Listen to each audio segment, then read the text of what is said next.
Hello और नमस्कार। सुनते हैं कुछ खास जिससे जीवन में कुछ बड़ा करने की जगह आस। एक समय की बात है, एक गांव में एक युवक रहता था।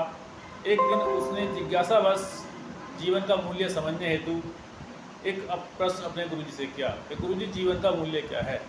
गुरुजी ने अपने शिष्य की भावनाओं को समझते हुए उन्हें एक पत्थर दिया और कहा, यह एक कीमती पत्थर है, इसे बाजार ले जाओ और इसकी कीमत पता करो। शिष्य उस पत्थर को लेकर बाजार में एक सब्जी विक्रेता के पास गया। सब्जी विक्रेता ने कहा, एक अच्छा पत्थर है, बड़ा चमक रहा है, मैं इसको अपने घर में सजाने के प्रयोग में ले लूँगा, इसकी कीमत मैं आपको 10 रुपये दे सकता हूँ। शिष्य ने गुरु की आज्ञा को ध्यान में रखते हुए कहा, मुझे बेचना नहीं है, सिर्फ कीमत पता करनी थी। उससे पत्थर लिया और आगे बढ़ा। इस बार शिष्य उस पत्थर को लेकर एक आभूषण विक्रेता के पास गया।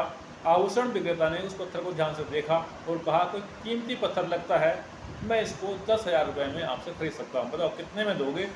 शिष्य ने गुरु आज्ञा को ध्यान में रखते हुए कहा, मुझे बेचना नहीं है, गुरु ने मना किया है, सिर्फ कीमत पता करनी थी।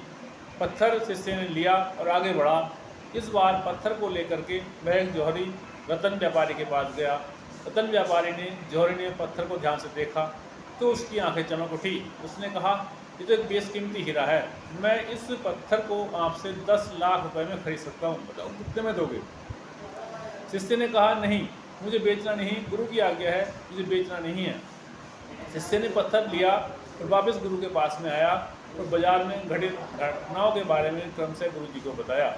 गुरु ने कहा, इस पत्थर की तरह हमारा जीवन हमारे हाथ में है। कोई हमारे जीवन की वैल्यू कम लगाता है। लोग हमारे जीवन की वैल्यू अपनी सोच और समझ, अपनी परिस्थिति को अनुसार लगाते हैं।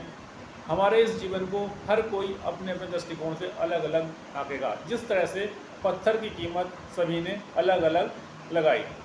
इस कहानी का जीवन के संबंध में, करियर के संबंध में सार ये निकलता है कि हम स्वयं की पहचान करें। जैसे जौहरी ने पत्थर को पहचाना और उसकी एक मोटी रकम चुकाने के लिए तैयार हो गया, वैसे ही हम अपनी स्वयं की पहचान करें। स्वयं की पहचान करने के बाद में देर सवेर सही हमें सही प्लेटफॉर्म, सही मंच और सही स्थान पर हमारी कीमत लगी जाती है। नंबर 2 बात जानने के लिए मिलती है कि हम सही दिशा का चुनाव करें।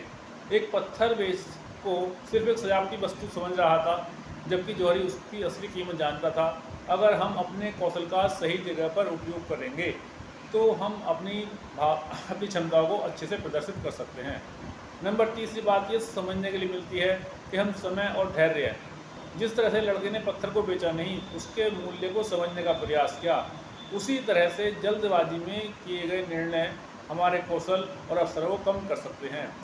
तो उसी तरह से हमें बिल्कुल खुद की कद्र भी करनी हमें चाहिए। अगर हम अपने आप को कम आंकते हैं तो लोग हमें उसी नज़र से देखेंगे जिस नज़र से हम अपने आप को देख रहे हैं। हमें कभी भी अपने आप को कम मूल्यांकन नहीं करना चाहिए।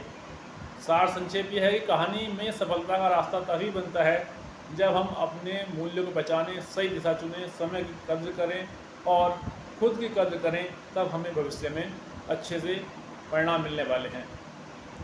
अंत तक यहाँ तक सुना ही है। स्टोरी अच्छी लगी हो तो लाइक, शेयर, सब्सक्राइब अवश्य करें। धन्यवाद।